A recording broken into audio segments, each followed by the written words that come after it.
केला बेचने वाली चुड़ैल। एक बार की बात है, जादूपुर नाम के एक गांव में करतब दिखाती एक औरत एक रेड्डी के लिए गांव में आती है। आइए आइए मेहरबान कदरदान, खाइए रोहड़ा के ताजे ताजे केले। कभी खाए नहीं होंगे ऐसे केले, पीले पीले केले खाइए। ये कहकर रोहड़ा हाथों में 4 केले लिए उन्हें सर्कल में जोर जोर से हवा में उछालती हुई करतब दिखाती है, जिसे देखकर आसपास के सारे बच्चे अपने अपने मम्मी पापा से उस औरत के पास जाने की जिद करने लग जाते हैं। पापा, ऐसा तो सर्कस में बॉल से होता है ना, ये आंटी तो केले से कर रही है। चलिए ना पापा, देखते हैं। रोहड़ा एक पतली सी तार पर चलती हुई केलों से करतब दिखाती है।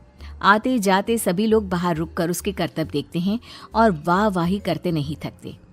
जैसे ही एक आदमी पास आकर उसे पैसे देने लग जाता है, तब वो कहती है, अरे नहीं नहीं साहब, मैं करतब तो बच्चों के मन को बहलाने के लिए करती हूँ। धंधा तो मेरा केले का है। पीछे देखो मेरी रिड्डी, जो भी मेरे केले खाएगा मेरी तरह चुस्त दुरुस्त और तंदुरुस्त हो जाएगा। पता चलता है क्या कि मेरी उम्र 55 की है। अरे पर ऐसे ठंड के मौसम में कोई केला क्यों खाएगा?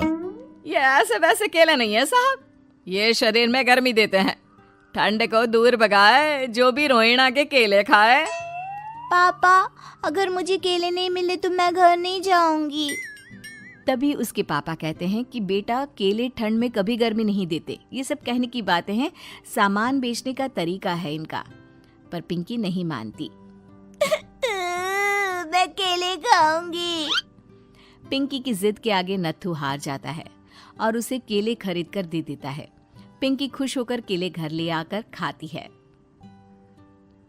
अब मैं भी करतब करूंगी, कितना मजा आएगा। जादुई केले।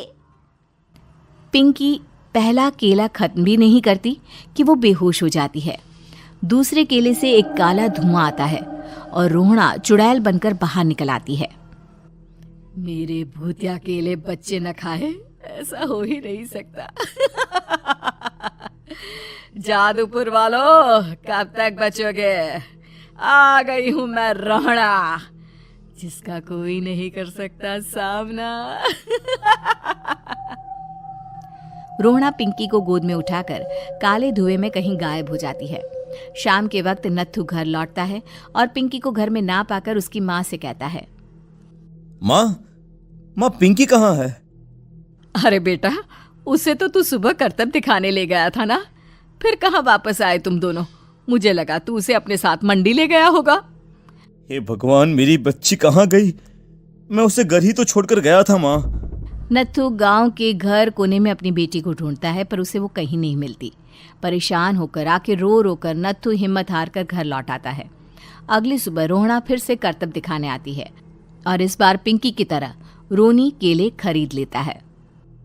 50 रुपए दिए थे पापा ने, सारे पैसों की मैंने केले खरीद लिए हैं। अब मैं भी आंटी की तरह ही करतबबाज बन जाऊंगा। यही सोचते हुए रोनी केले खाता है और पहला अकेला केला आधा खत्म भी नहीं करता कि चुड़ैल उसके सामने आ जाती है। मेरे साथ चलने का समय आ गया है रोनी। ये तो बस शुरुआत है। अब इस गांव के सारे बच्चे धीरे धीरे मेरे कब्जे में होंगे, एक बच्चा भी नहीं बचेगा। ये कहकर रोनी को गोद में लेकर काले धुएं में अदृश्य हो जाती है। इसके बाद हर रोज गांव में से कोई ना कोई बच्चा गायब होता, पर ऐसा क्यों हो रहा है किसी को भी समझ में नहीं आ पा रहा था। रोज की तरह अपनी बेटी पिंकी की तलाश में नत्थू गांव के एक तालाब के पास बैठा रो रहा था। कहाँ गई मेरी पिंकी? शकुंतला के जाने के बाद एक वही तो मेरा सहारा थी। अरे उसकी आत्मा कोस रही होगी मुझे कि मैं अपनी बच्ची को संभाल भी नहीं पाया। नत्थू ये कहता हुआ रो ही रहा था कि तभी तालाब में से उसे शकुंतला की आवाज सुनाई देती है। कहाँ थी तुम शकुंतला? हमारी बच्ची और सारे गायब हुए बच्चे रोहड़ा के कब्जे में हैं। वो बच्चों को जो केले देती है उससे बच्चे बेहोश हो जाते हैं और उसके कब्जे में आ जाते हैं और वो उन्हें ले जाकर काली दुनिया में ले जाती है। पर वो ऐसा क्यों कर रही है?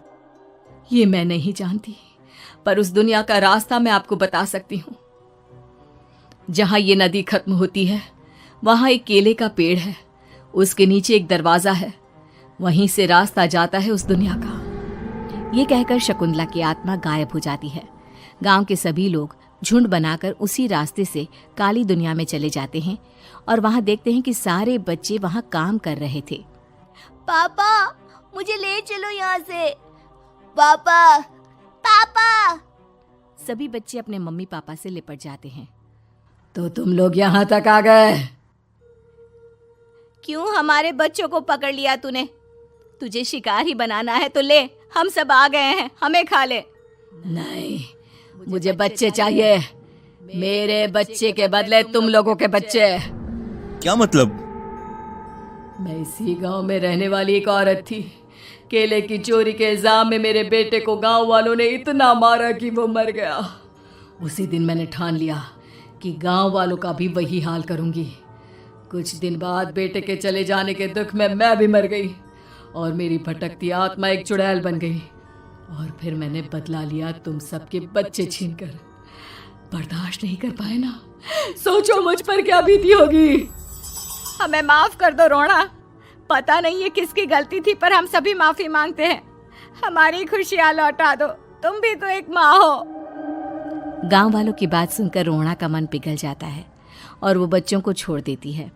उसके बाद काली दुनिया बच्चों के लिए जादुई दुनिया बन जाती है। अब कोई भी कभी भी वहां आ जा सकता है।